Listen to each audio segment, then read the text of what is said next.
Our clerk is ready, so not the clerk. Our recorder is ready. Call the meeting to order at 6:31. All right, we'll call Dominic and Renee. Everyone else is here. Everyone should have gotten a copy of the approval of the meeting minutes for December 28th. I did. I got it there somewhere. I didn't say anything bad, so. A motion to accept the minutes? So moved. Second. Mrs. Brown seconded. Mrs. Couturi made the motion. Any corrections or additions? Seeing none, all in favor? Aye. Opposed? 700. Abstain. I'm sorry, 601. That one meeting. Do you have the minutes from meeting selection and stuff? Okay, that's not, we'll put it on next. We'll do that next one. Put it on next agenda. Okay. Town administrator's report. Good evening, Mr. Andrews. Good evening, Mr. Chairman, and members. I'd like to get into the finance report. Bill Sullivan has prepared the narrative for the October fiscal 2012 monthly expenditure and revenue summary report. And Mr. Sullivan will walk through the executive summary for you. Good evening. You've probably seen that it's a new format on there. Just making sure that all the data is put in there and I'm not just relying on the radar system and any problems that might be in there. Basically what I did with this was it's a summary that concentrates on the budgets that exceeded 33% of the expected year-to-date expenditure. One second. Mr. Paul? I'm sorry. I got two reports here, but I didn't get. You got them last week. Oh, okay. Then I do have them indeed.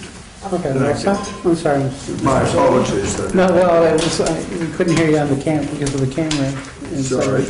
I also did forget to announce that we are again being recorded by Mr. White. His permission. Sorry, Mr. Sullivan. So how it broke down the memo is similar to the actual revenue and expenditure report that you received by general categories such as general government, public safety, public works, and then the smaller line is the actual line item. The first one, for example, town meeting wages.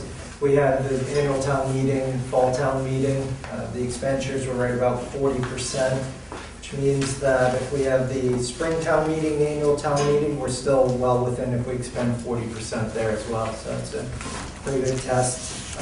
The selectmen's expenses, you'll see that they are above what they've been budgeted, and that's a postage fee that was charged against their line, which should have been charged against general services. And this report also contains the previous history to make sure to keep it all in line, so rather than each report being different, until those items have been taken care of, I'll keep them on there as a constant reminder. You'll also see the town administrator expenses line. It was $6,232.80. The town-wide paper purchase that was purchased in bulk as a cost savings procedure, and that needs to be dispersed throughout the other departments for their actual costs on there. The assessor expenses, you'll see they're up to about 50%, and that is really from the vision appraisal revaluation cost of the $152,000 that was put into their expenses line. General services, just an update of if we put the 5,000 postage in there to try and see where they would actually be year to date, they're still at 32.36%, which would be in line of the 33% year to date.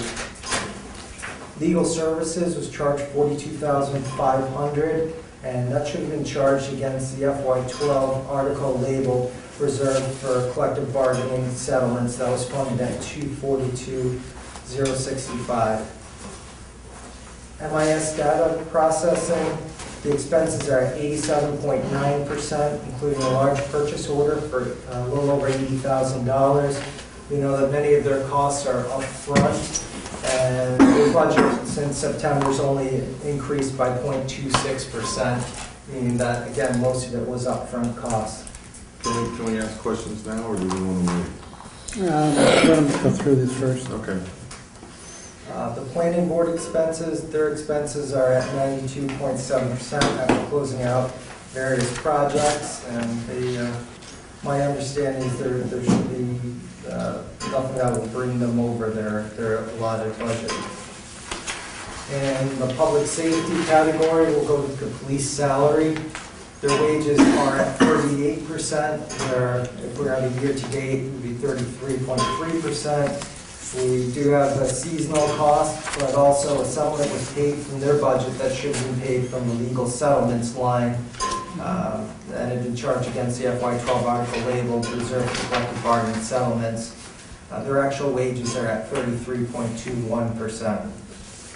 Their expenses, police expenses are at 43.7% of their budget. It's increased 6.94% over the previous month. We've noted that they were higher than their allotted amount for last month. We do know that part of their expenses are up front. They also did have a one-time software upgrade cost, and we've spoken to the chief to make sure to monitor the expenditures and make sure they are in line with the budget. Public Works, again, we had the tropical storm Rita. So their expenses are, as I say, at 90.1%. 140,000 of that was expended for the cost of Tropical Storm Irene. The director has been working closely with the chief of police, submitting all requests for reimbursement. And again, we are asking that until those reimbursements come in and stay within budget to not go into deficit on that. Sure we'll have the director in for his budget at some time.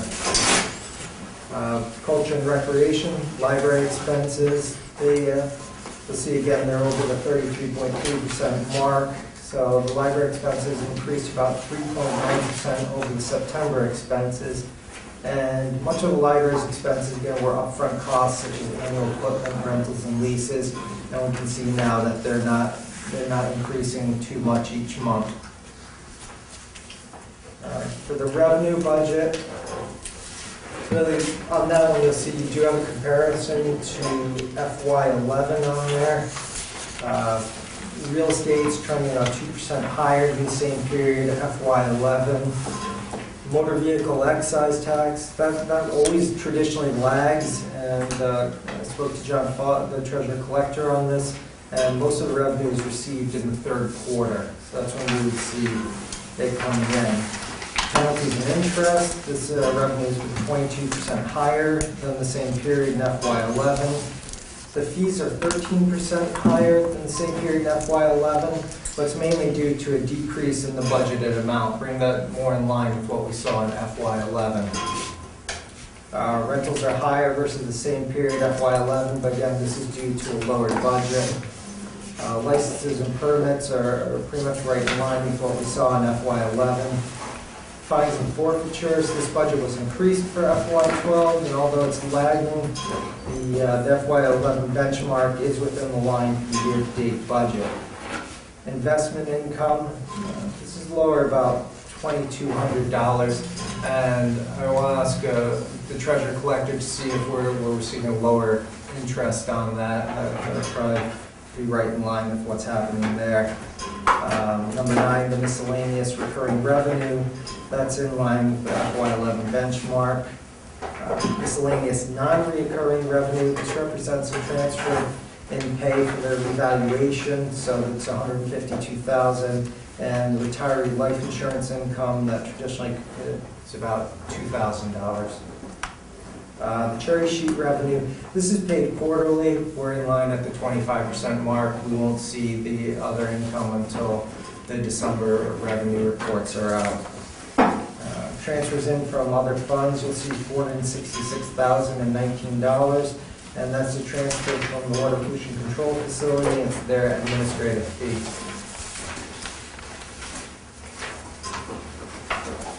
Any questions? Or John? Sure. These are not obviously budget, these are against actual expenses, so I just want to make sure. This, a couple things. On the legal services, the 42,500, that came from an article labeled reserved for collected, correct? That's what you're saying? It's F. 242,000. No, 42,005. Well- Oh, I'm sorry. I'm sorry, I shouldn't interrupt you, so. No, okay. No, go ahead. I see where you're going. Yeah, 42,500 was charged against that article that we budgeted 242,065. It was actually charged against the legal line, but it should have been Right. charged to the other line. So there's an adjustment to be made once Yes. Mr. Cole catches up. Correct. Can you be more specific what the 42.5 was for? It would be for there was a settlement for the former town account. But that's not collective bargaining, right? If you'll see, that's collective bargaining / settlements. And this is an article we voted on at town meeting? Yes. Part of the budget, Mr. Chairman. Yes, it was part of the budget. Did we have a breakdown at the town meeting for the 242,065? Or was it just a lump sum? Lump sum. Okay. The other one is the MIS data processing instead of large purchase order for 80,057. Can you tell us what that is? The head of that department just came back, and I was not able to speak to him on that. I just saw that in the actual expenditures on there, so I can get his input on what it's part of. All right, We can bring it up at next week's meeting, okay. at the budget, because we'll be comparing budget to actuals anyways. And Mrs. Cattouli?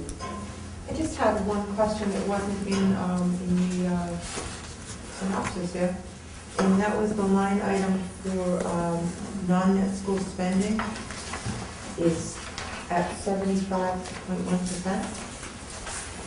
And what I would have to speak to the school department on that. It may be the way it's broken out, and I just pull out the report. I didn't ask them specifically, I just pulled the numbers out. And there was one sum, and there's another sum listed as the expenses on there. So I want to clarify whether that's the non-net, or whether it's actually the school's expenses, because I didn't see a separate breakout for non-net. Okay. Mr. Gray, was there anything in the school committee reports, do you remember? No. No?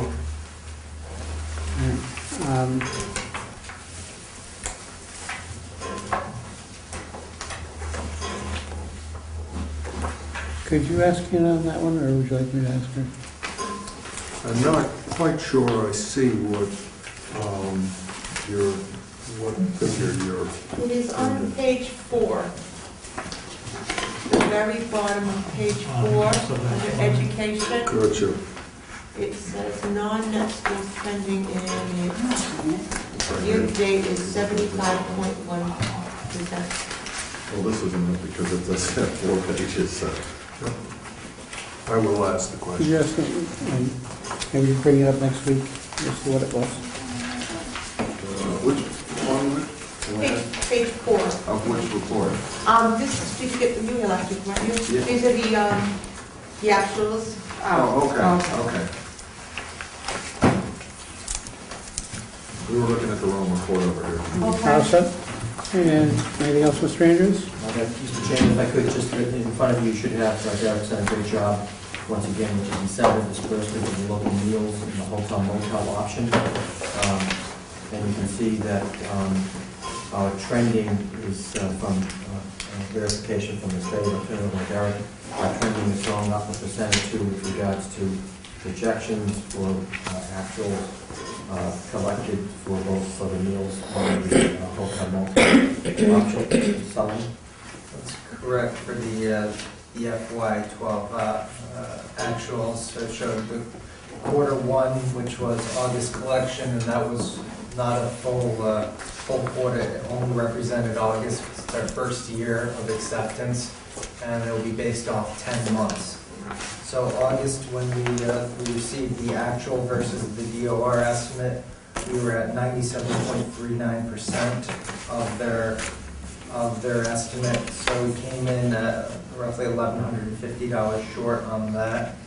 The FY12 actuals for Q2, we trended in a better direction at 99.24%. We were within $890 of the estimate, and their estimate was $117,000, a little over. So then the next step I did was just a year-to-date total, which brought us to about 98.73% of where we should be. And if we brought that out for the full year projection, that would mean that we'd more likely bring in $317,747, to be a little over $4,000 less than the actual estimate. Any questions?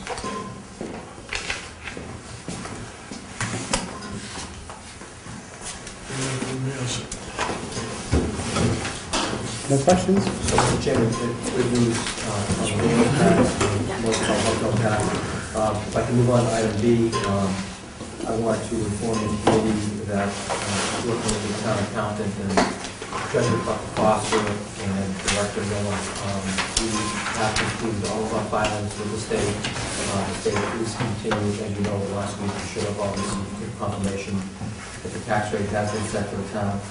And working all of the documents that have been requested through the town accountant's office have been submitted to the state. I want to thank the committee for its support and work on helping us with that. And at this particular time, those filings are being reviewed. I intend to go over the work papers with the town accountant and get whatever information we need back from the state. Once again, the status of our filings is that it is complete. We're just waiting for confirmation back on the work papers that we need to the town. Okay, you're waiting for the confirmation on free cash or Yes, on the, final just work papers with all the other us. work information's on the website. That's correct. Right, it's on the state website.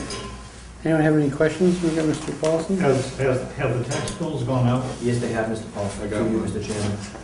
Yes. Notwithstanding one envelope that perhaps we can talk about at a later time, the tax rate was set on the 28th of December. The tax bills went out on the 30th of December. And so once again, notwithstanding an extra, through Dick, an extra envelope will make some provision for the spring payment, but tax bills are due 30 days hence. And once again, notwithstanding that one envelope. He's making fun of me about the extra envelope. When my wife discovered that instead of being 2 envelopes, we received only 1 envelope. The return address is a lockbox. All right, that can cause some headaches down the road, and that instead of the money going to the bank, it might walk into the town hall. If it's in cash, that's great. If it comes to the mail, it might be something, but she rattled my cage, so I rattled his cage, and now he's rattling mine back. Hopefully we'll do something to ensure in May that nobody's inconvenienced, I guess, as we collect the tax. The main thing is the inconvenience. Any questions? I'll donate my envelopes back if you need What- them. We'll take I don't it. need. Well, the trick is to use your own envelope for the first payment, writing the address on there, and then you'll have this envelope for the second payment, and it'll be less work for the treasurer's office. Any questions? Anything else? You know, since you just brought that up, what would the town save by not issuing envelopes? No, actually, to you, Mr. Chairman, I've talked to treasurer collectors and town managers and administrators across the state, and many of them are going through that particular point to see if they can just get away from the envelopes, because it is a cost to the town. And as you know, many of us pay our taxes through our mortgage payment electronically through the banking system. So I'm all for an envelope-free environment, Mr. Chairman. I would tend to agree. I also did contact Mr. Foster's office to inquire as to whether it was correct, should there have been 2, should there have been 1. He responded to me this morning and said that it would have delayed the mailing, because if you have to stop and stuff all the envelopes so you get the second group, et cetera, which it will, having had experience with that, mailings for nonprofit, et cetera. And I said, I agree with him fully, get the bills out there. One envelope will be fine, but yeah, it is an expense. Yeah, but everyone has envelopes at home too, you know what I mean? Yeah. It's not that big of a deal even to use their own, you know? You know what might wind up on, for you, Mr. Chairman, on the front of the refrigerator where I have some of my stuff, or someplace where you're gonna pay your bills, and who knows what happens between now and May, so, that being said, we'll take cash. Cash is king, so if you wanna, come in with the actual cash, we'll take that as well. Very good. The state doesn't give you envelopes anyway, they send a little sheet of stickers. It's true. Which is true. So we could do that, we could send them just stickers. I believe the main reason for sending the envelopes though too is, like I said, the address was a lockbox. All right, and at one time that was critically important. When interest rates were, and earnings on money was running 4 or 5%. At today's rates, I almost don't know if it's worth the lockbox. All right, because you have to pay for the lockbox as well. That's true. Is there any potential future consideration for electronic bill payment as a website where I could go and pay my taxes, excise tax, whatever? Mr. Chairman, through you to Vice Chairman, I will be looking to get as much feedback as I can on that at the upcoming MMA, Mass Municipal Association, and the members have been there, because that's really where we need to get to. And then it's point and click, and you're done, and you get your receipt. So we'll be working toward that, particularly with Treasurer Collector Foster and his team. Thank you. Well, Okay, there is a pitfall in that if if it's debit card, that's one thing. If it's credit card, you pay a fee either way. The town would actually wind up with less revenue. there's a flow. I'm talking about a bill payment system we use at my bank. Right, well, it's not even a flow. Not credit card. The merchant has to pay for the transaction. Even charitable organizations, when you donate money, they have to pay for the transaction. That transaction can run as much as 1% of what you're paying. So, yes, well. Anything else, Mr. Mr. Chairman, I just want to once again thank the members of the committee and for their support and input. I look forward to the upcoming budget workshops. If I might delve down to, I know the 11th, indulging Mr. Chairman, is coming up. We have an all-day workshop. I know there was a late request to move, I think, municipal maintenance and the water treatment control facility till later in the day. Barbara Marcosa is working on that, so we can get through our all-day workshop. Once again, we are working with the departments to understand what their aspirational budgets are about, and that's what we asked them to put together. So there'll be some cases, as you know, that folks will be asking for things that may or may not be within our reach. But I want the department heads, our leadership team, to feel confident that they can at least request it and describe it and defend it. And if they can do it with me and give us pertinent information, I think that all-day workshop has become a very valuable tool, somewhat like the school committee does, had done that on the 20th.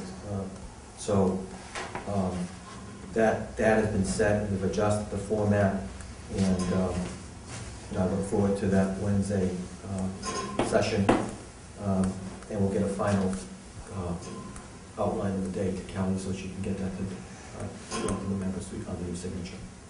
Okay, very good. Mr. Chairman, is it okay if we excuse ourselves? Is that fair? Yes, that'd be fine. Thank you very much.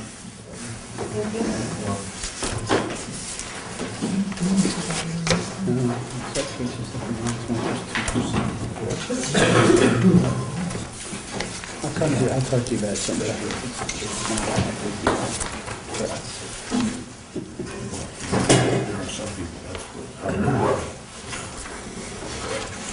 Did everybody get a copy of this up? I gave everyone one, please.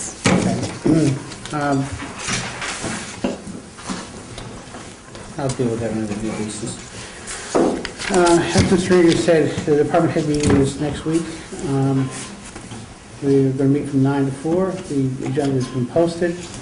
The format will be for each of the department heads to come in and to discuss with us, as he said, sort of their wish budget to some degree. We will also have the town administrator's budget as well. I would like to have your questions. I asked everybody to try to bring them tonight because technically we're not supposed to go by email anymore, thanks to the state. Did anybody bring some questions? Nobody has any questions? I have a couple He's more. got, see, I could have typed them up like Mr. Paulson there, but no. Here's mine. Should I redo them and? Pardon? Can you pass this? If you would, we can have a general discussion, and you can follow it up with email, as long as you don't bring up something that isn't discussed tonight. One of the things I have done, I did my questions, guys. I was going to say, I did my questions. Mr. Paulson did his questions. I didn't get either one of these. You did either one of what? These weren't sent in the mail, right? No, yes, it can't be Okay. any longer.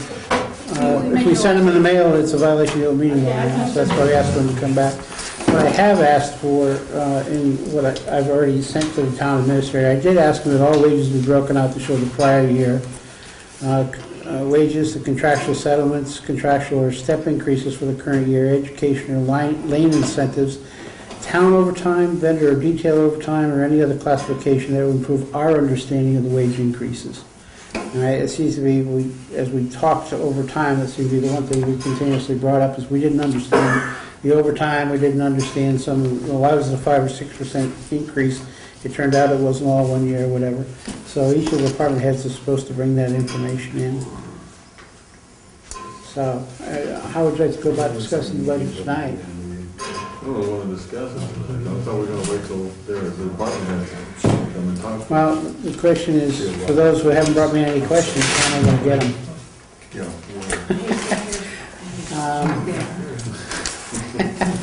I think we're even. I guess, one of the things that we've talked about, I'm sure everybody's talked about, is not just breakdown of overtime, but it's after you start getting into how municipal accounting works, that you're looking at a large overtime number over here, and there may be a reimbursement in the general fund. So it's not just the overtime that's critical to understand. It's the critical to somebody to break down that reimbursement area.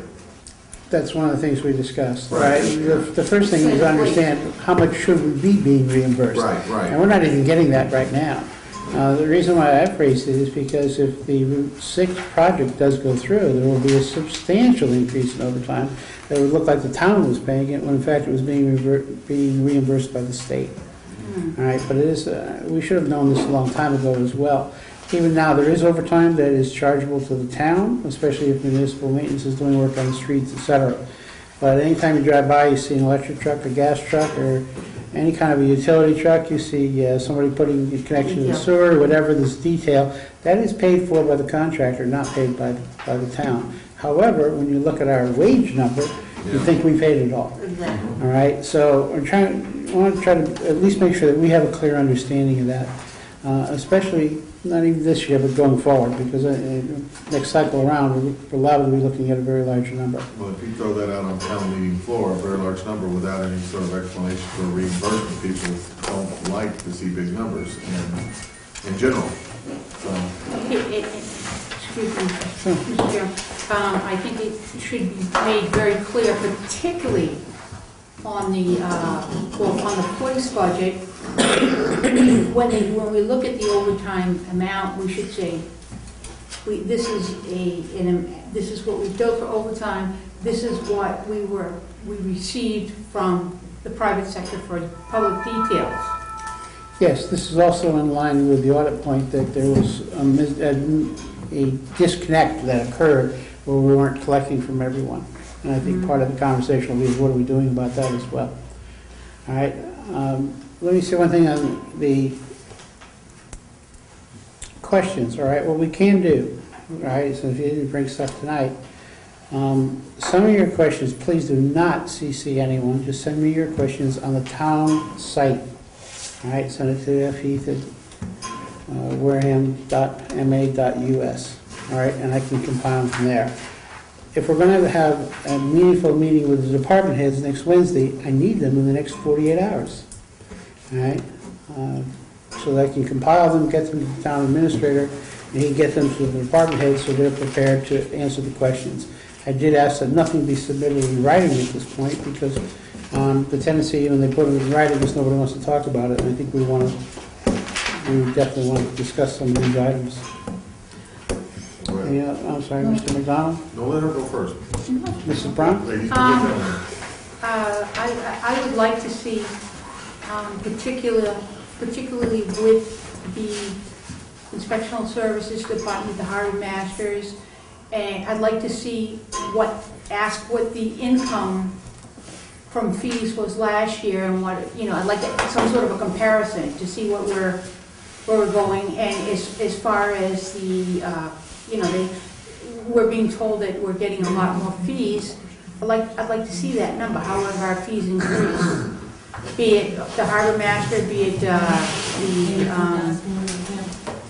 the building department, whoever is catching fees. We'd like to see how, with the trailers, basically. Are we getting more fees? Are we collecting more fees? Are we getting more money for permits? I think that the permit situation should be a significant improvement. And I think it's important that we know what that number is, what. Okay. Mrs. Couturier, did you? I thought I heard you say something. Just Dick reminded me about, I didn't think to ask when Mark was here about I had asked last week about the numbers for the year before budget not being up to date. And I should have addressed that while he was here. They're supposed to be up to date by the time we go into, they should be ready for next Wednesday. The problem is our accountants spent all their time getting the documents ready for the Schedule A's, the tax, to set the tax rate, and for the free cash. All right. They also have to work for another town, so they weren't here, I guess, last week, but it's their high priority at this point. And Derek knows we need the numbers. As we said, we can't, it's next to impossible to make those comparisons. So I apologize, but the question is getting all the data in. I also understand that although they were able to report to the state our final numbers, et cetera, the final entries, that all items may not have been made as yet. They've been prepared, but they have not been verified and checked. Okay? Mr. McDonald? I actually have 2 points, and one of them you're going to hopefully will help me with. One of the things I've always found helpful when doing a budget is a head count. An actual head count, a budgeted head count, a comparison, maybe a 3-year head count. And I put it on my list of things. Do you think that we're going to be able to get anything of that sort? One of the things I asked him for today to make sure they brought next week was full-time equivalents for 2013, 12, and 11. They should be available for discussion, and all current year changes duly noted. But I see some things in the 2013 budget that I'm not sure if they're full-time, but No, full-time equivalents. Okay, Yeah. We're talking head count, so that's to make sure that we don't put 2 part-timers in to cover one full-timer, et That's cetera. critical to me too, that we see the actual head count versus the budgeted head count for the actual head count right now for 11 versus the 12 versus the budgeted head count for 13, because that also, I think that's another comparison I want to look at too. Well, in your book, you have every employee and what they make. Well, It's right there. you have everybody budgeted? Yeah, everybody's salary. Everybody's salary, When you do it, right, it's- that would be carried over. The only thing is there's a couple of additions. There are some additions. Well, that's what they'll cover, that when they put their budget out. By the way, it also doesn't mean that what you'll hear will be the final. I mean, this is only this is a proposed budget. This is not the final. I know at least one department is going to suggest several people, which probably will not be the final number. Well, I know, but there are things in there that I want to make sure that, we'll get that out later. The last one is that what I've learned in the last week going over this is, when you look at certain things, and I'll just use this as an example, there's a thing called on-call pay, where it looks like we're budgeting 0 in there, and that is contractual in some of the contracts. So will we have someone here that understands that? I mean, do all the department heads understand that what's in the contract sometimes dictates how much is getting paid or some overtime? Well, the department heads understand it because they have to verify all payrolls that are paid for their department. Right, so why would they? But I'm not sure that we have an zero in there article for that because we number? might not be using that particular account. Yeah, that count. Okay. All right, it may be there, but they may not have an on-call situation. Mhm. Or if they do, then the question might be, why isn't it being recorded? Okay. It's gonna be an issue. All right, but we asked, like I said, we asked for a breakout. so. Department that really uses it. Pardon? I That's think not that true. they need to, so it's something that's listed there and there's nothing filled in. I think it's probably because there's no department who uses that They particular don't use it. pay ratio. They put it somewhere else, is what you're saying. No, they just don't They use don't it. I'm sure What do you that, mean they don't use it? They don't use on-call? I don't believe so. How about your animal There's two control? departments I know that use Yeah. on-call, and municipal maintenance they have to have They get someone paid to on-call. be on call. They get paid to be on-call. But we No may, addition to be but we on. may not track it, or there may not be a Right. premium. If there's no No. premium, there may not, we'd have to go over the accounting reasons as to why. The account may be there and be old, Mhm. but it gets carried forward forever because they can't delete anything. And the other department is the sewer treatment they have on-call as well. As part of their salary. What they do in municipal, what I know that they do in municipal maintenance is some of them are on salary and they have to be on call that week, but there's no additional pay for it. Whether they get called in or they don't get called in, it doesn't matter. If they get called in and there's no additional fee for it, Yeah. they don't get paid an additional for it, it's part of their salary. We'll know next, rotate that. we'll know next week. Yes, we That's one of our questions. And if we have it, I realize there's an account, but do we in fact use it, do we pay a premium or not? Do what? I couldn't hear you. We can find out, although we have the account, do we pay a premium? And if we do, why don't we account for it separately? And it should be according to what we've asked for. We should have that information anyways. Then we see what we do going forward. Mr. Paulson, you look like you're bursting a little bit. No, I just, this issue of overtime comes up, it seems every year. And I can offer some history, which I have shared with you, and maybe Dave read it, going back 50 years when I was a kid in college. It really worked quite well, and it was in an environment that required 24/7, 365. I worked in a generating plant for Commonwealth Edison, and you had to be up 24 hours a day for obvious reasons. We had no overtime, but we were unionized. And you say, well, how can that be? And what we did is we worked 6 days on, 2 days off. 6 days, in other words, you're getting Monday and Tuesday off, and Tuesday and Wednesdays the next week. But what happened at the end of every fifth and sixth week, you got 3 days off, because you got 2 days from the preceding week plus a day from the next week. And the employees loved it, absolutely loved it, because it gave them time during the week to do things.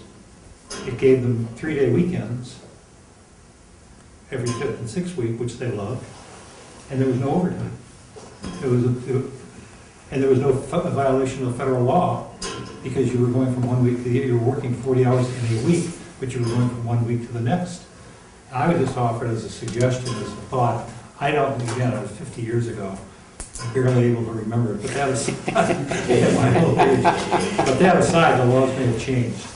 But nevertheless, there was absolutely no overtime. Anything of that sort. I just brought up for.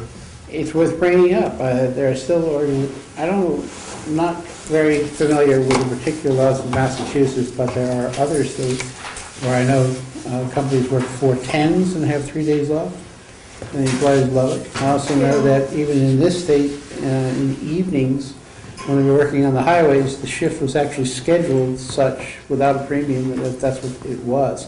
Prevailing wage was paid, et cetera, with no shift differentials. It's all a matter of what's negotiated, but I've always found that somebody who has an option, like you said, of the 4/10s, they protect those like they can to 11. So, Renee? There's also options like flex days where you have like every other Friday off and you have longer shifts during the week too, so it's not broken up into the 4/10s every week. It's, smaller increments, so a lot of employees like that as well too. But I know other towns that do those days as well. Our greatest concern has to be coverage. That would be our greatest concern. That we might not be able to get out of overtime because of coverage, but if we have flexibility, I would see why we want to look at something else. Don? Yeah, I heard Dick's story before, and I think it's a great way to go for the most part, if you can do it, if you can negotiate it with the contract. But when you look at our police department, I mean, when I looked at their salaries, they're pathetic. They really are pathetic for regular police officers. They depend on their overtime to make a living. I mean, there's guys in there with master's degrees that are making 45 to 52, 53,000. All right, And they're that's, putting their life on the if I line. may, Mrs. No, Brown, but- that's the base salary. There's incentive, there are educational incentives on top of that, all right, and then there's the overtime on top of that based on seniority. So Well, I understand the that. reason why we see it as far as base salary is that's what the pensions are based on, is the base salary. Well, I'm just saying that the police department, and I'm saying it with certainty, depends on their overtime to make a living.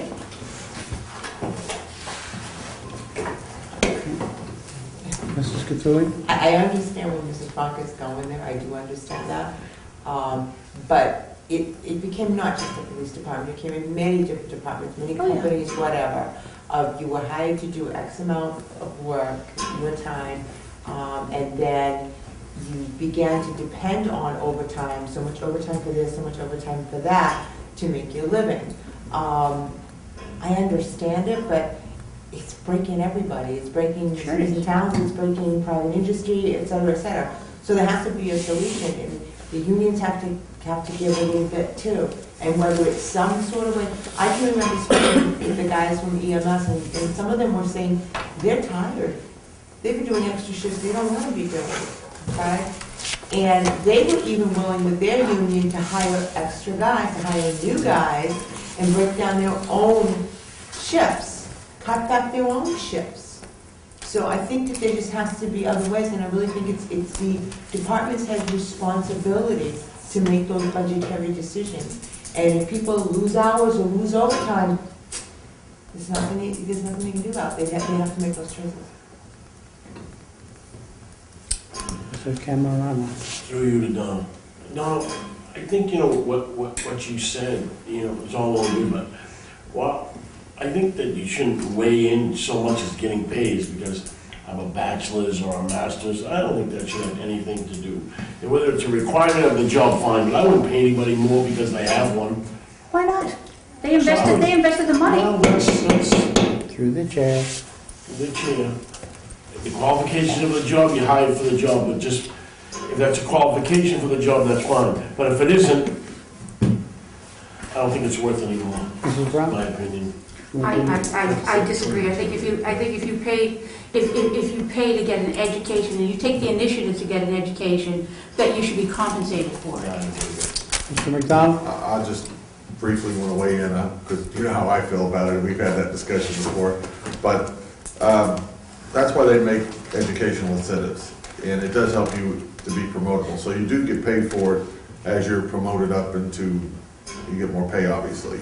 But we are spending a tremendous amount in this town on the Quinn bill, which was at one time, I guess, being reimbursed by the state. And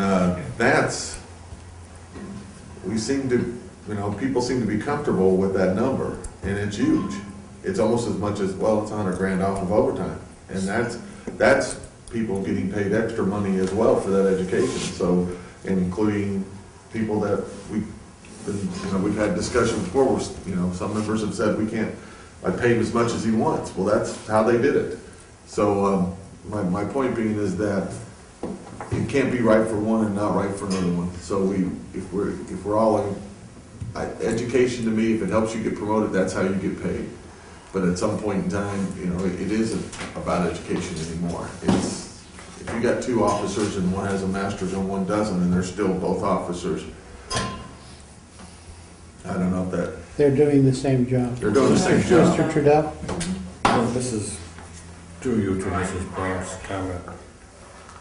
People accept jobs and they know what the salary range is on the front end. That's a given. And I admit that in certain departments, police, fire, EMT, you are called for more of these overtime issues. But the basic issue is, just like a school teacher, you know going in what your starting salary is, what your step increases are going to be. And if we don't pay enough money, then they have to make an economic decision of applying for a job in another town. And that's the reality of life, whether you're a teacher, whether you're an employee in a major corporation. Mr. Bolton? I'm sorry, Dick, you indicated you want to say something? No, Oh, I'm sorry, thank you. Mrs. Brock? Look, my point is, I want the Wareham Police Department, and I'm just saying, they should be compensated fairly all around, okay? And they should, to me, education is extremely important. And if you take the initiative to apply yourself and put in that time and get that education, you should be able to climb that ladder. And the Quinn bill was stuck with. None of us like it. I mean, but this was put into place a long time ago, back when times were a lot better than they are now. We're stuck with it. I'm just saying that I just feel that the, to compare a police officer with a teacher is not even a comparison, because a teacher has much more time off than a police officer, and their life's on the line constantly. And I think that, I just think that our police department, I was surprised to see the regular officers that are as fully compensated as they are, to be honest with you. Again, sorry, we need to see the breakdown on the police overtime hours. I think you're going to learn a great deal when we do that.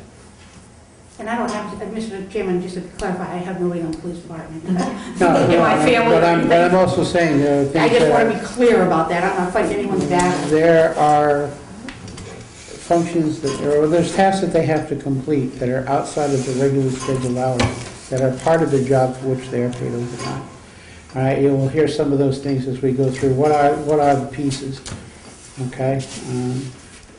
Let's wait until we hear next Wednesday. We ask all the questions we possibly can on police overtime. I would love to put that issue to bed for the next several years. I agree.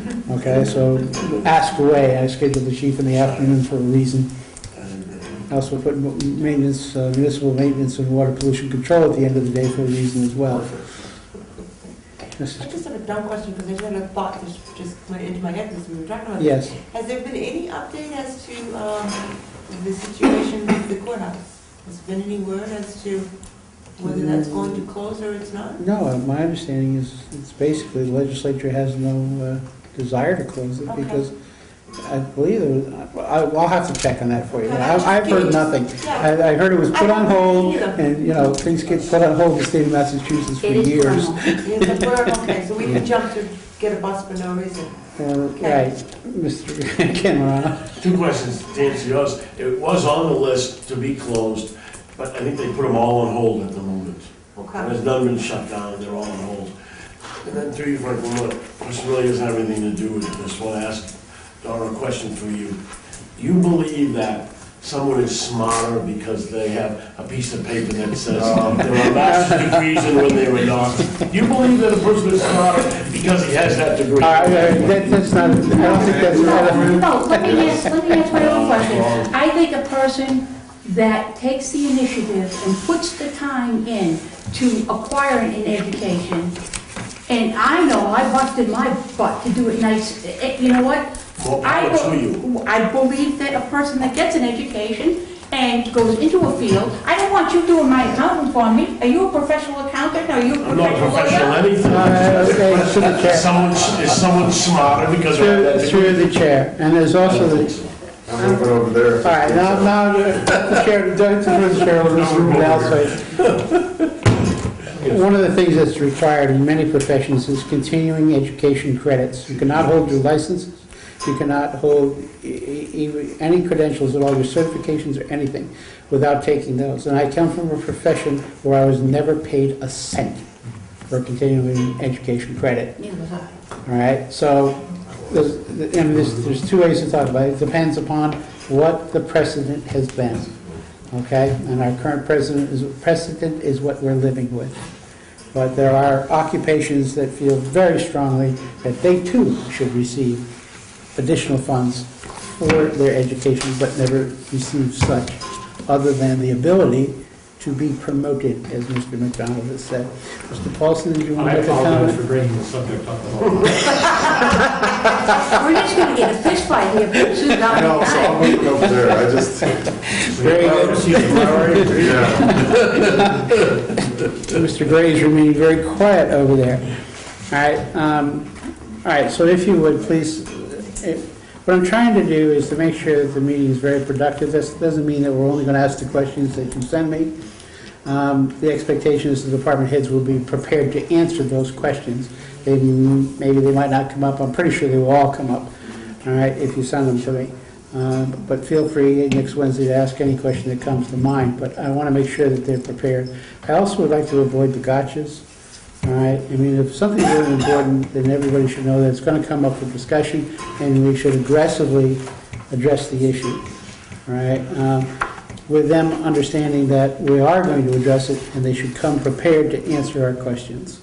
I don't want to, I really would prefer not to hear a single department head say, I'll have to get back to you. All right, and that's really why I asked for all the questions. All right.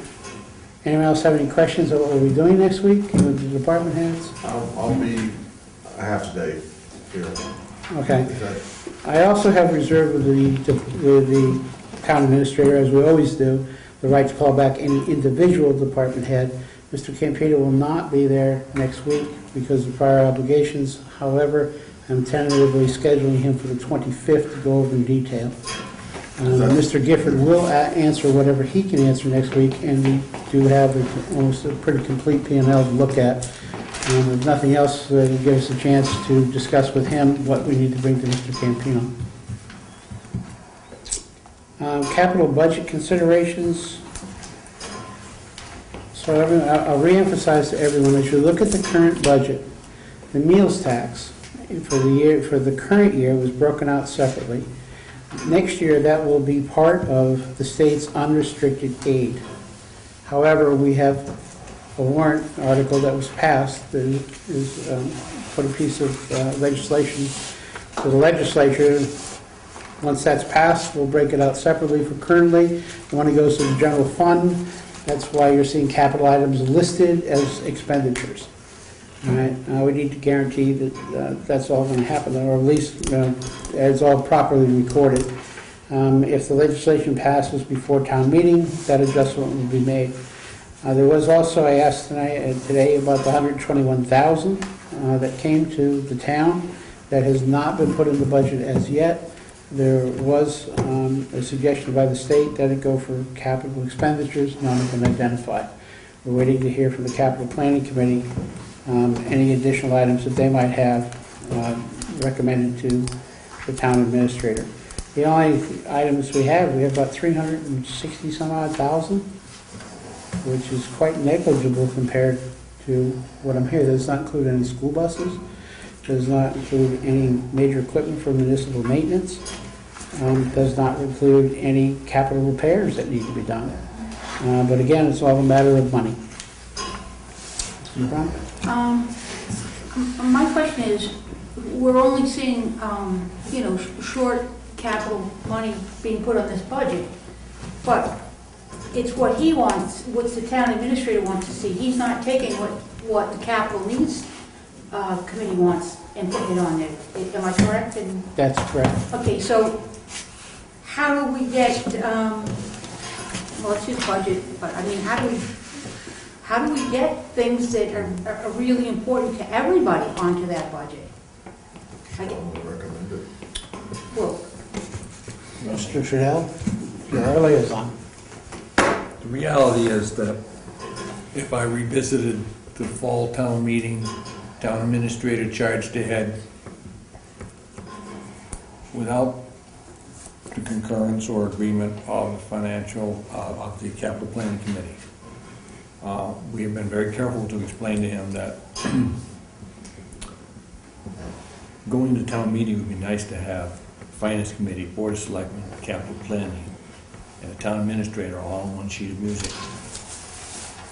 Now, it is his budget.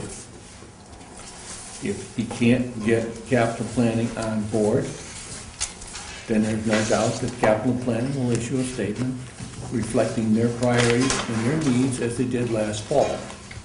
If you're sitting in the audience and somebody says, this is what capital planning committee is saying, here's what is being put into the warrant articles, and there's a difference, it ought to be telling you that you couldn't come to agreement with capital planning. We recommend, we hope we can get agreements, but I can already sense that there's some issues here. Just time will tell now.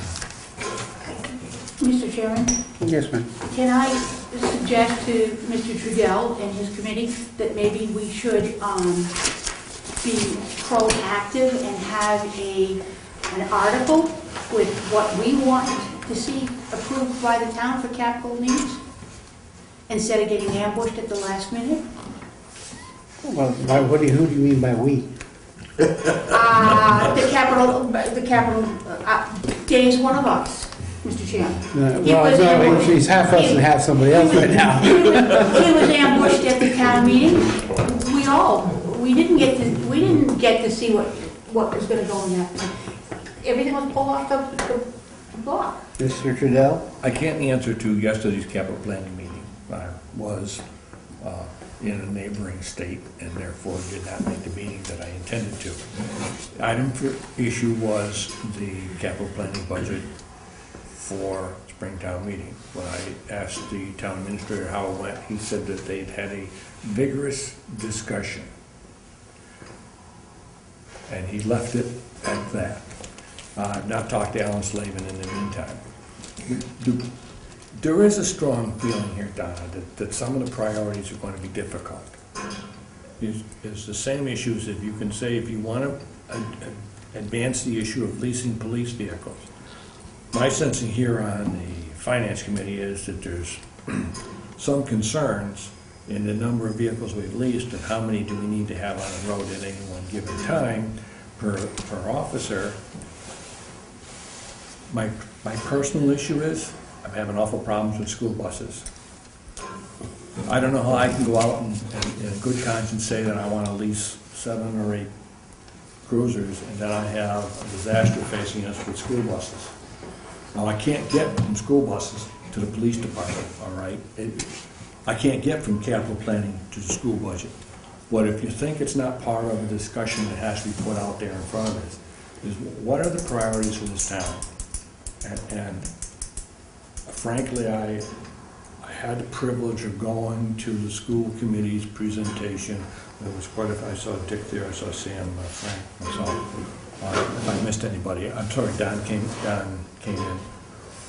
They talked about their needs, and their needs for data processing, the type of computer systems they've got, the infrastructure to support that, the needs for tablets, the needs for books. Their needs are monstrous. That's the best I can say about that. But I'm here on town side. I'm not there. But somehow I've got to be able to look at both and be able to express my concerns at capital planning, that this is a real monster. To your point, I think that capital planning will work out its position. I'd like to think we're not on anybody's side, we're just on the side of what's the right thing to do. Through Mr. Chairman. Yes. Yeah, I agree with that. The problem is, Of course, I'm biased. which is the right thing to do, and how much money do I have to do with it? Yeah. Now, until somebody can say to me, I have $1 million, or I have $425,000, or I have $15. Not, I can't do an awful lot unless I know what I'm going to come up with. And from what I'm hearing, there may be some challenges in the budget. Fair statement, Mr. Chairman? There are some huge challenges in the budget. I think we've all seen them. We saw the first set of numbers that came by, and they don't even address capital planning. And it does not even fully address the school problem.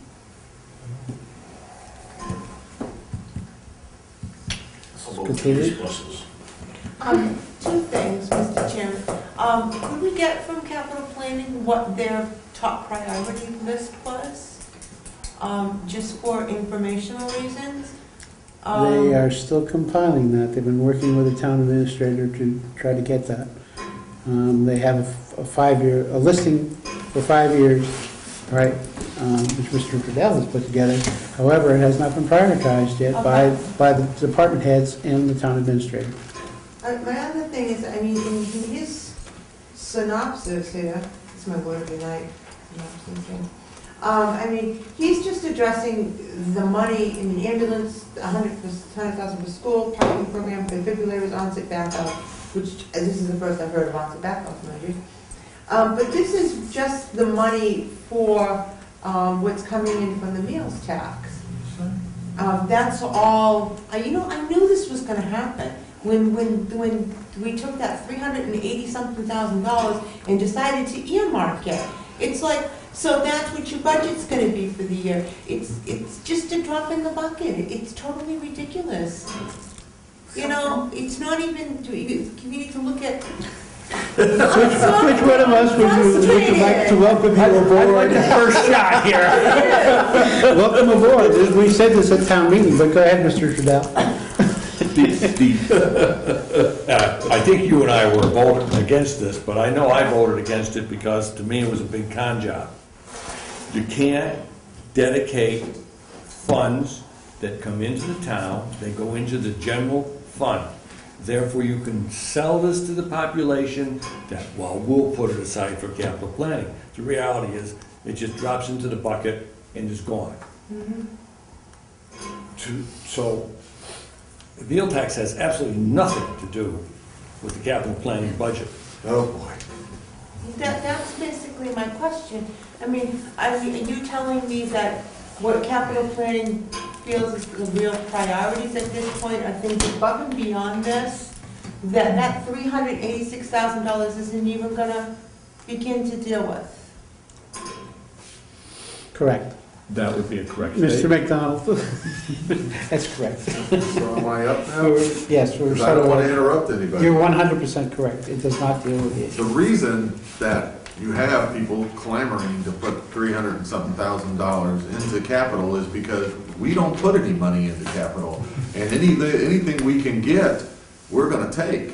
And that's the way to get any money in there. Granted, it is a drop in the bucket. And if you don't plan for your future, you get what you get. And that's where we're at now, where nobody's saying, well, maybe we ought to set aside 2% of our budget for capital. They're saying, well, let's just use all that for operations, we'll worry about capital later. And now we have $90 million worth of capital needs. We have not addressed the problem, which is money aside for capital. So everybody clamored to get whatever they could, and all we could get, granted, was $321,000. But before that, that's how much we had. That's correct. I didn't mean to cut Mr. Trudell off. I'm sorry. I apologize. Just to make a further point, and you know what, if these projections that he just handed us, $386,000 is a little overestimate, okay? Yeah? So, my thing is that overall in our budgetary discussions, we need to address a better plan for capital expenses. Whether this town administrator, or the board of selectmen, or the finance committee as a joint decides that 1 or 2% of the budget needs to be put aside for capital expenses. And we need to find a way to sell this to town meeting. I mean, really and seriously to take care of the needs of this town. Give me 15 minutes and a pen and I'll sell it to town meeting. The problem is you have to, you know what I mean. Mr. Trudell? Sorry. To your point, through the chairman, Department of Revenue recommends that you put 4 or 5% of your budget aside. So if I just split the budget and said the school got half the town budget, so let's say 25 million is our budget, 26 million, chump change. If I took 4% of that, I'm close to $1 million.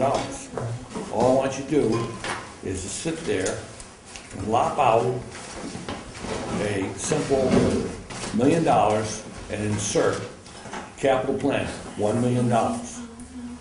Because that's the issue that's before us, is we pay our bills and we don't provision out. Now, 4 years ago when we first started this process, the rationale that was being used was by the selectmen, there was no money, therefore we don't talk about it. Great. Now we talk about it, but there's still no money.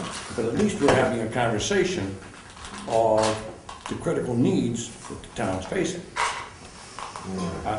I regard that as progress, not much. I mean, the first year John Sanguinetti laid aside $40,000. okay? That was just after the school got out of the $1 million that we were paying into this. So we had $1 million gain in budget, and out of that, we got $40,000. Bonnie, it's going to be people. I understand that, but that's the reality, and the town needs to face that. Mr. Chairman. I'm sorry, Mr. Gray, you have said nothing, and I'd like to hear from you before. I'm gonna hold my comment for a moment, because it's a slight switch of subject, just slightly. Okay. I'm sure where the board, the chairman of the board of selectmen being a businessman himself, he's going to be more receptive to the idea of planning and putting money away for capital planning.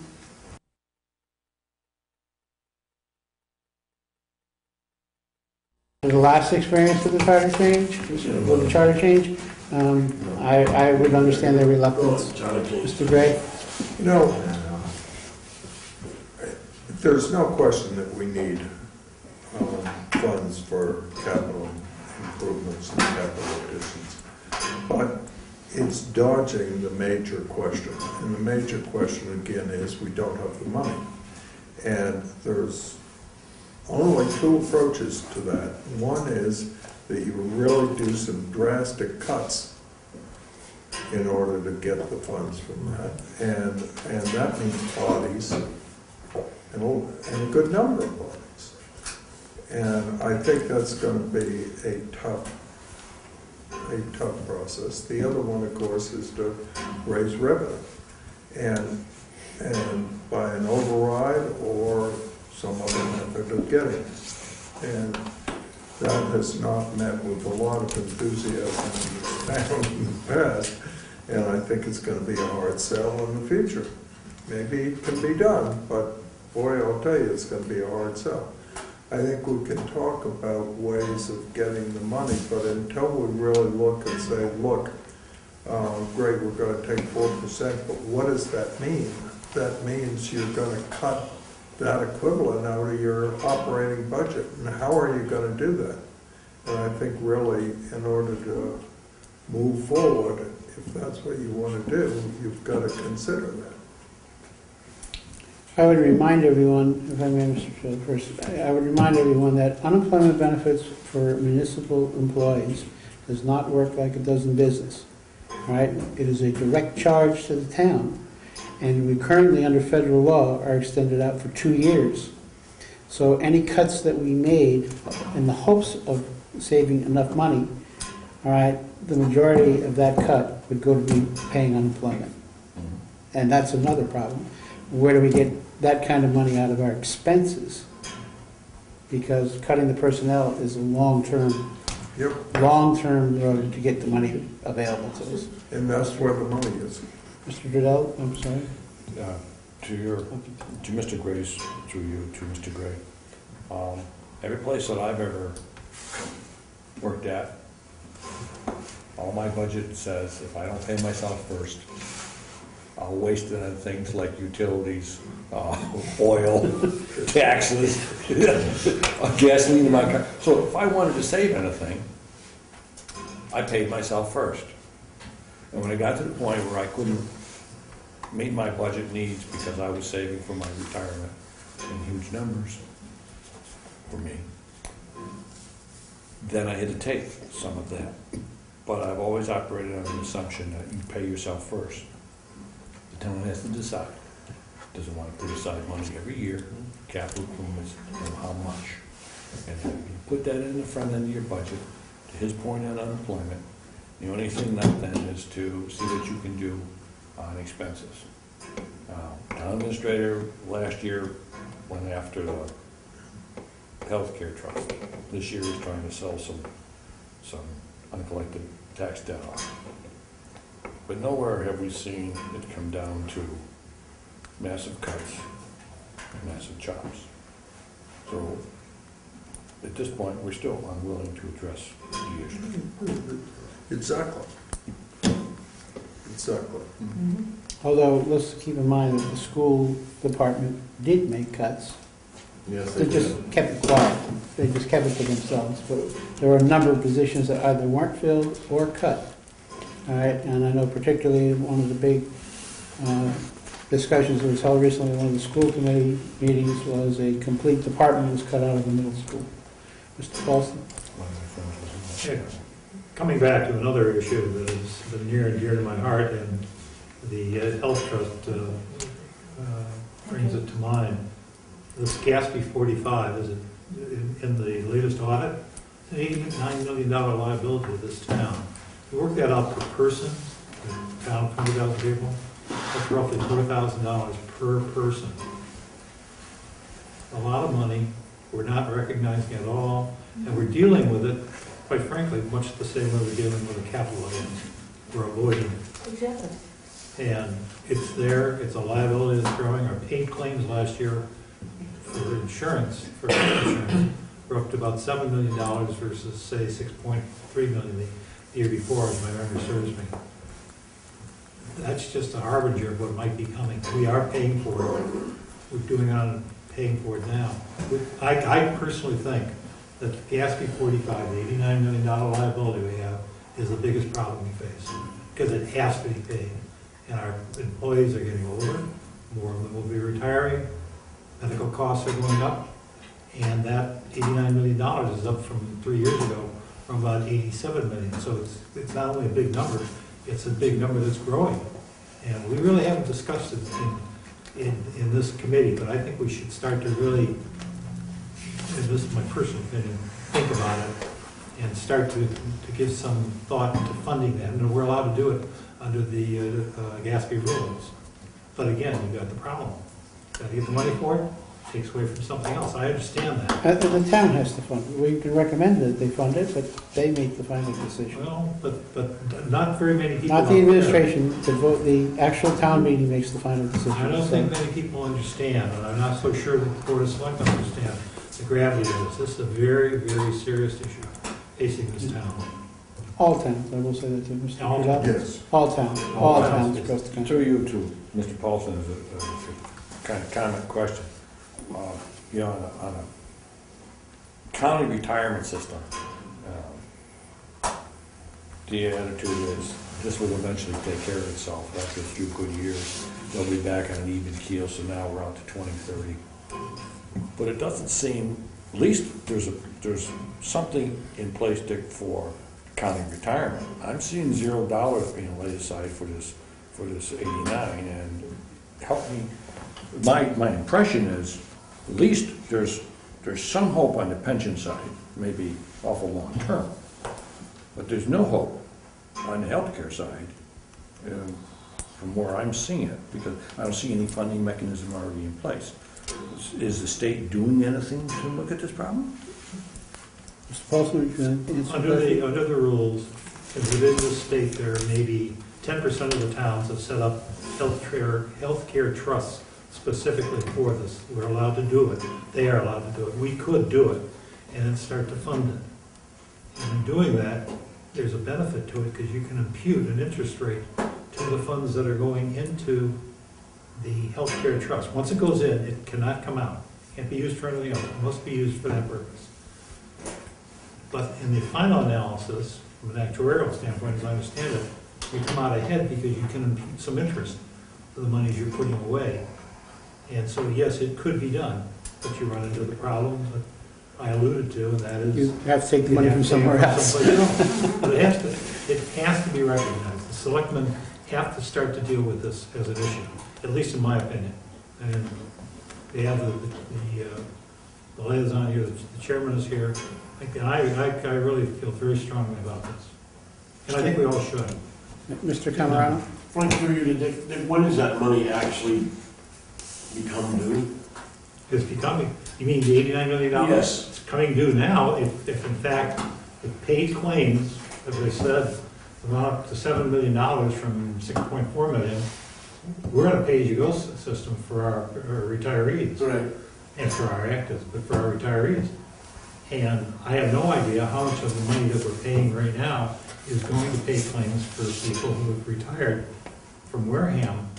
But we either pay the $89 million through a trust, setting it up, or we pay it as we go along. And if we think we're avoiding it, we're not avoiding it. The problem is the pay-as-you-go over time will be far worse than setting up the trust. Than trying to budget Right. and get it paid, okay. Yeah, your annual I numbers understand would be that. much, much higher.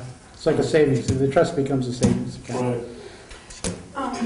Mr. Chairman, to Mr. Dick over here, Mr. Baldwin, comment there.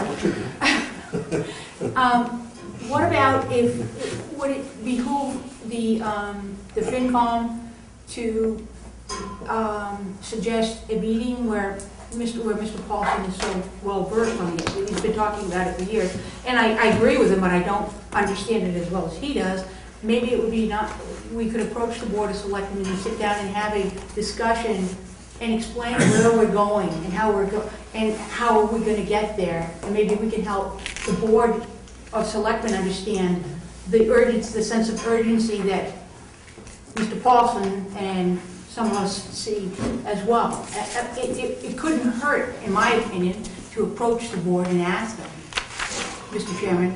I can approach and ask. I wouldn't make the assumption that they don't know, or they also don't consider it as important. You can't make any assumptions because we've never talked to them, so. I don't think I didn't No, I know. mean to insinuate that. I'm just meaning to say that I would bet that they are not as well versed as Mr. Paulson is, or as well as you are, and because Mr. Paulson's been following it for the last 3 to 4 years, and it's been on his agenda.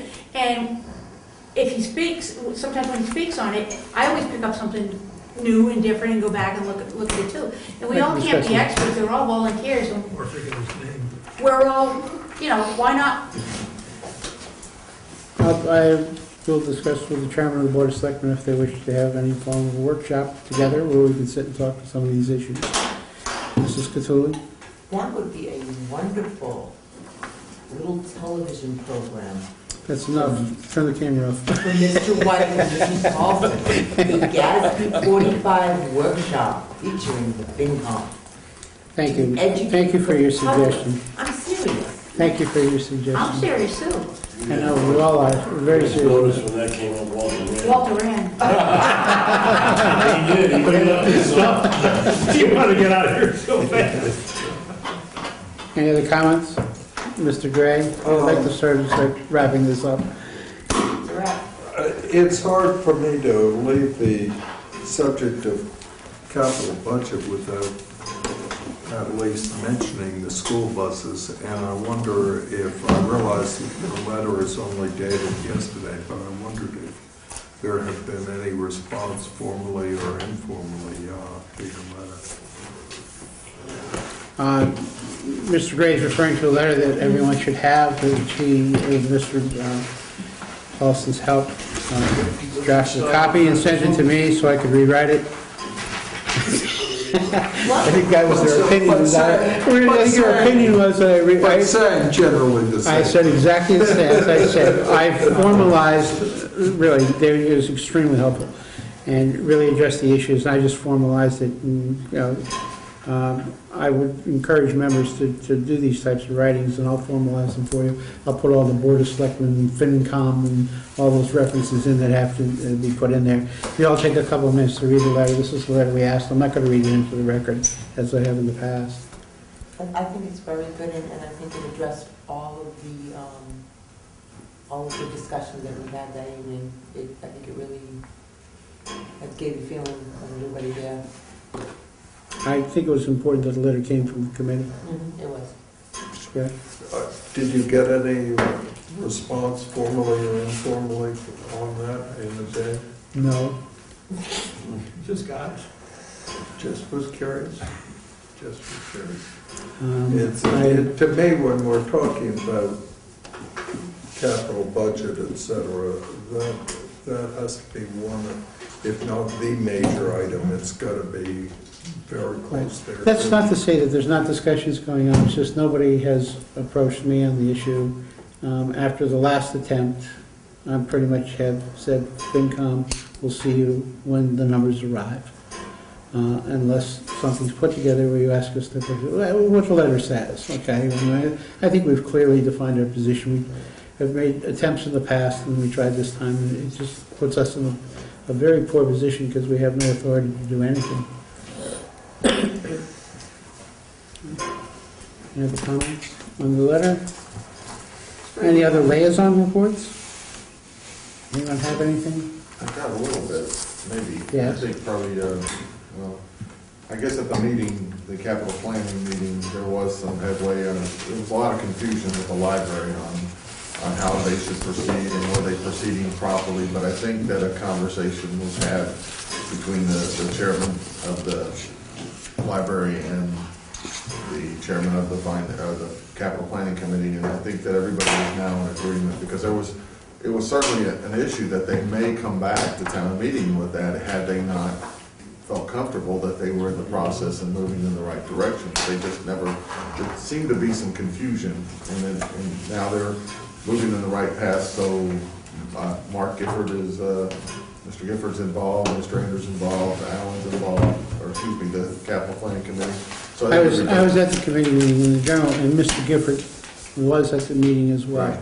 Part of the problem is there are items that the library is looking to have repaired, which are really operating expenses, and there are other items that in fact could be combined into capital items for capital repairs, etc. Mr. Flaherty and Mr. Gifford, Mr. Andrews will be sitting, Ms. Demetrius? Medeiros. Will be sitting, Medeiros, why did I say Demetrius? Medeiros. All right, we'll be getting together to Right. put all the needs down, sorting it out as to what's what, and then going forward from Thought there. they had already done that. Mr. Chair, They're supposed to class the stuff. I received a spreadsheet update, which deleted the 3 items that I was questioning, for which we had had no input, that had been priorities in prior years. Right. That was a major concern. I received an update to delete 3 of those items and insert 2 items. So the library chair, board chair, has reached out with an answer of what they'd like to see into the capital planning plan.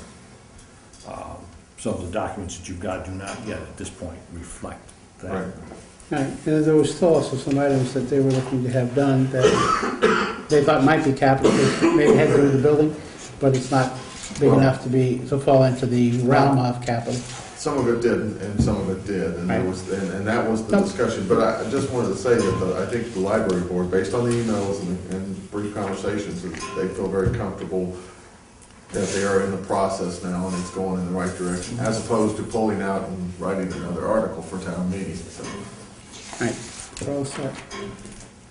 New business, does anyone have anything unexpected that I didn't know about? I Getting don't. back to the liaison, sorry, but on the inspection services, what they're talking about is they're looking to get more funds. They want to put on the plumbing and the electrical are all part-time, so they're thinking that if they could get these people more hours and to work more, they want to add some revenue to come in, and they're thinking about putting together almost like police ticket, ticketing for doing wrong. They see other towns do it, and that's just what we're looking into right at the moment. That's what they want to look into, like fines for getting caught not doing a permit and things of that effect. Okay. It's been mentioned, and that's what they're looking into, what other towns do. Makes sense. Anyone else have anything? Just, if I might, fines for not doing a permit, I Well, don't quite well, understand. Almost like if, I understand what you're saying, but I don't understand how somebody can go ahead and do something and not be fined for not adding the appropriate permit. well, right now is they stop you and they issue a cease and desist, and then they make you,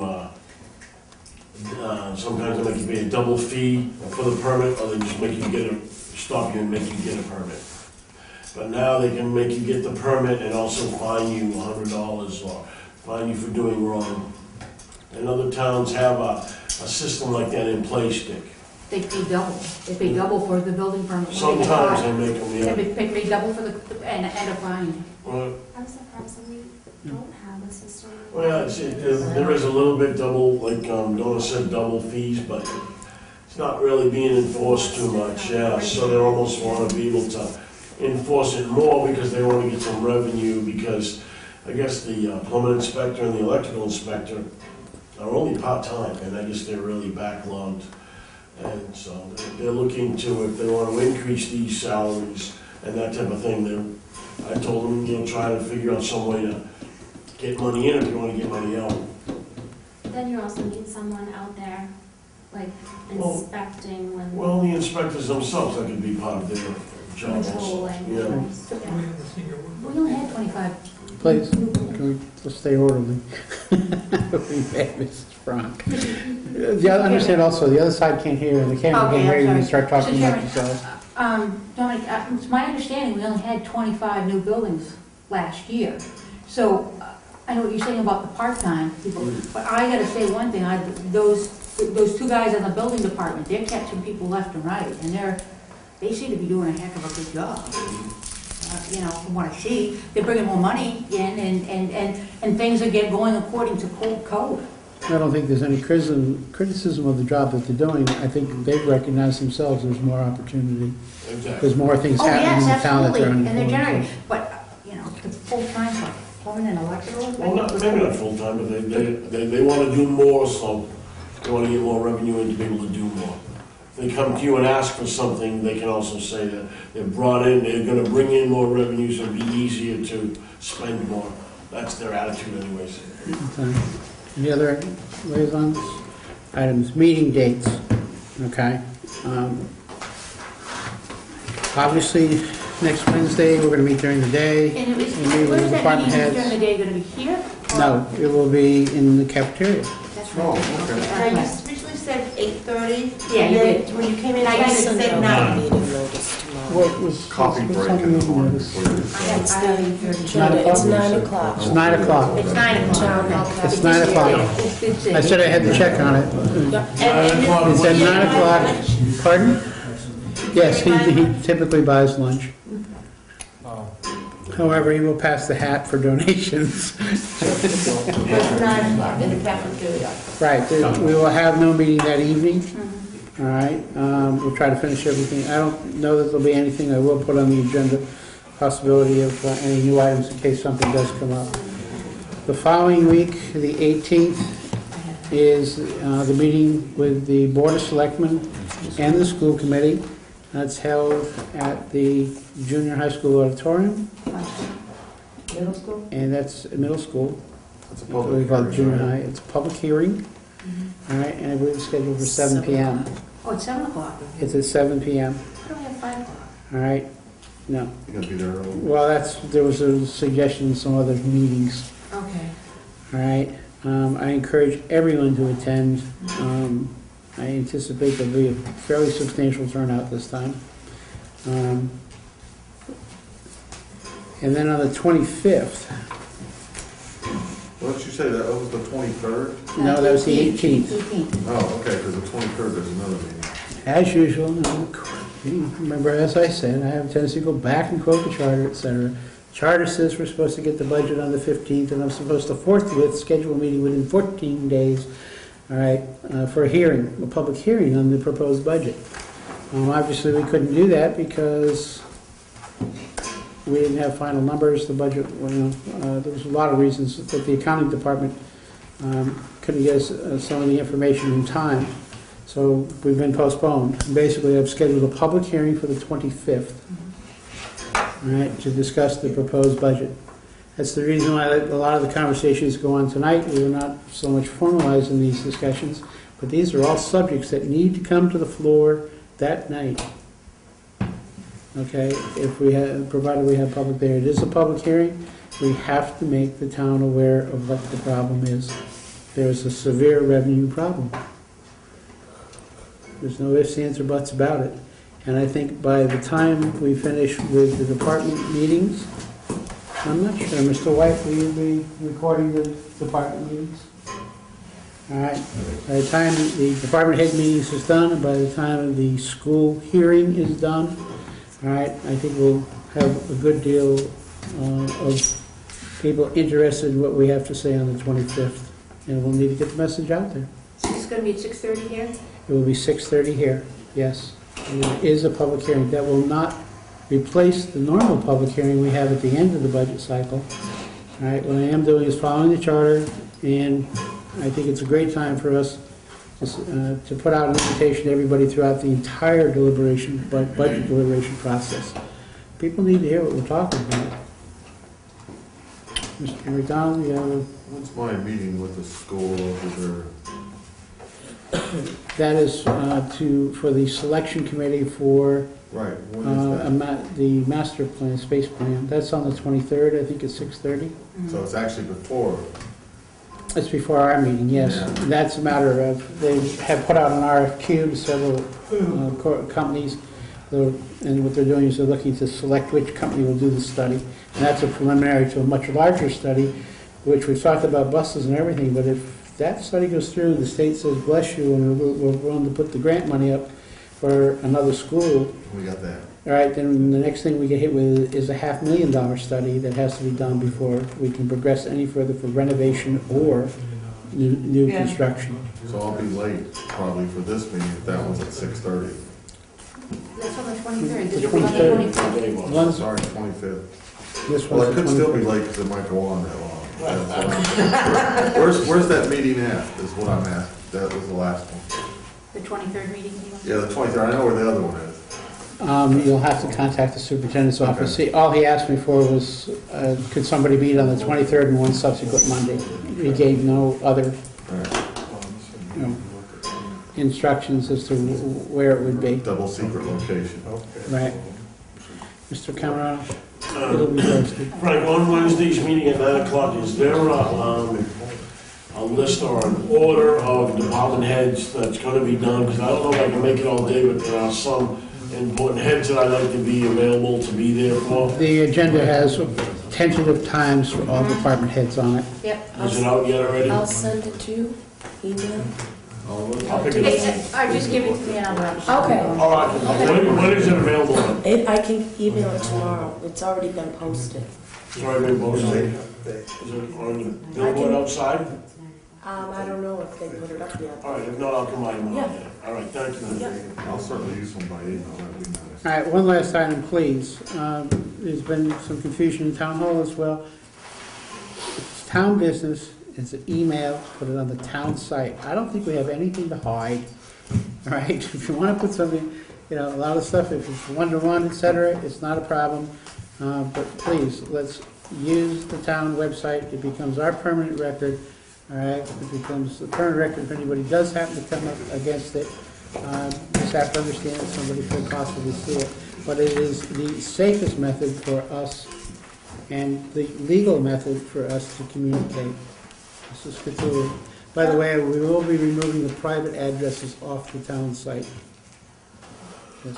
Just in reference to that, because you reminded me of the fact that we were given these public email addresses. Yes. Okay, so they're all on your email to be tracked and good ordered, et cetera, back and forth.